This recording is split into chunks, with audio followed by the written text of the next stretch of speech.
বিসমিল্লাহির রহমানির রহিম। আসসালামু আলাইকুম।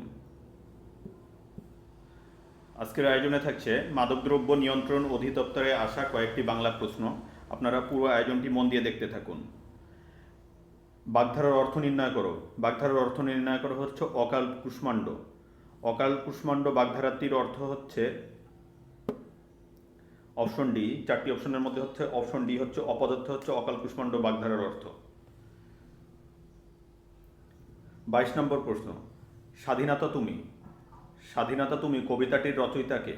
স্বাধীনতা তুমি এই কবিতাটির রচয়িতা হচ্ছেন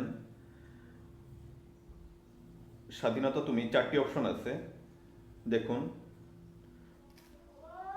স্বাধীনতা তুমি হচ্ছে শামসুর রহমানের লেখা।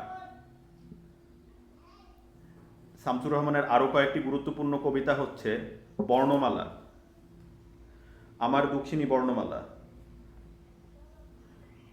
ফেব্রুয়ারি 1969, আষাঢ়ের ষাট, তোমাকে পাওয়ার জন্য হে স্বাধীনতা। বাক্য সংকোচন করো। বাক্য সংকোচন করো।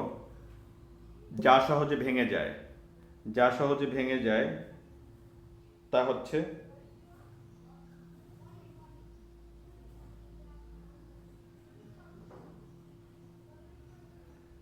23-এর বি নাম্বার। যা সহজে ভেঙে যায় তা হচ্ছে ভঙ্গুর।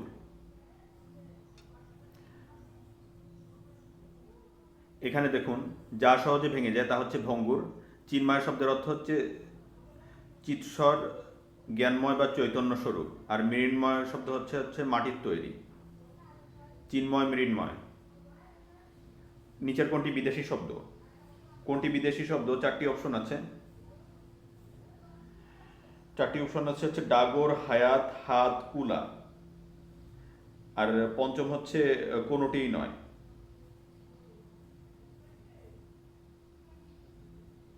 নিচের কোনটি বিদেশি শব্দ? দেখুন, নিচের কোনটি বিদেশি শব্দ হচ্ছে 24-এর বি নাম্বার, হায়াত।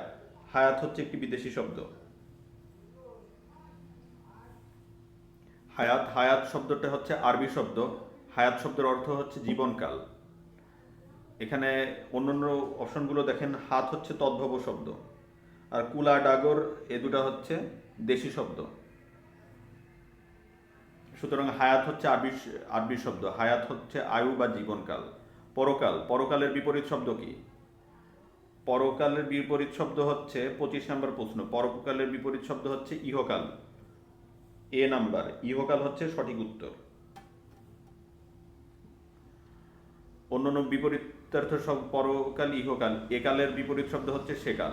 সুতরাং এখানে দেখুন, পরকালের বিপরীত শব্দ হচ্ছে ইহকাল।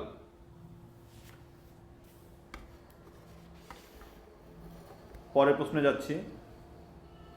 বাগধারার অর্থ নির্ণয় করো। বাগধারার অর্থ অন্ধের যষ্টি। অন্ধের যষ্টি অর্থ হচ্ছে একমাত্র অবলম্বন। 26 নম্বর প্রশ্ন, অন্ধের যষ্টি। অন্ধের যষ্টি অর্থ হচ্ছে একমাত্র অবলম্বন।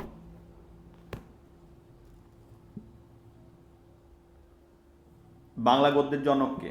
27 নম্বর প্রশ্ন, বাংলা গদ্যের জনককে। 27-এর সি নাম্বার, বাংলা গদ্যের জনক হচ্ছে ঈশ্বরচন্দ্র বিদ্যাসাগর। আমরা এখানে একটু ব্যাখ্যাটা দেখব।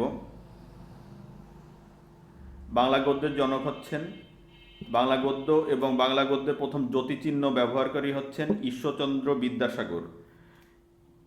ঈশ্বরচন্দ্র বিদ্যাসাগর বাংলা সাহিত্যের সার্থক উপন্যাসিক, আবার বঙ্কিমচন্দ্র চট্টোপাধ্যায়। বাংলা সাহিত্যের সনেট রচনার প্রবর্তক হচ্ছে মাইকেল মধুসূদন দত্ত।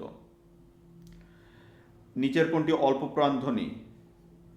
28 নম্বর প্রশ্ন হচ্ছে, নিচের কোনটি অল্প প্রাণধ্বনি?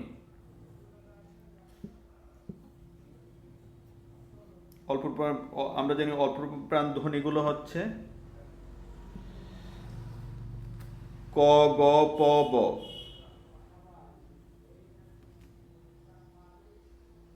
এখানে প হচ্ছে 28 সি নাম্বার, এখানে প হচ্ছে অল্প প্রাণধ্বনি।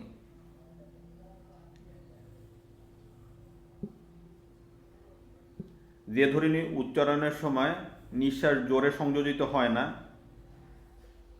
যে ধ্বনি উচ্চারণের সময় নিঃশ্বাস জোরে সংযোজিত হয় না তাকে বলা হয় অল্প প্রাণধ্বনি।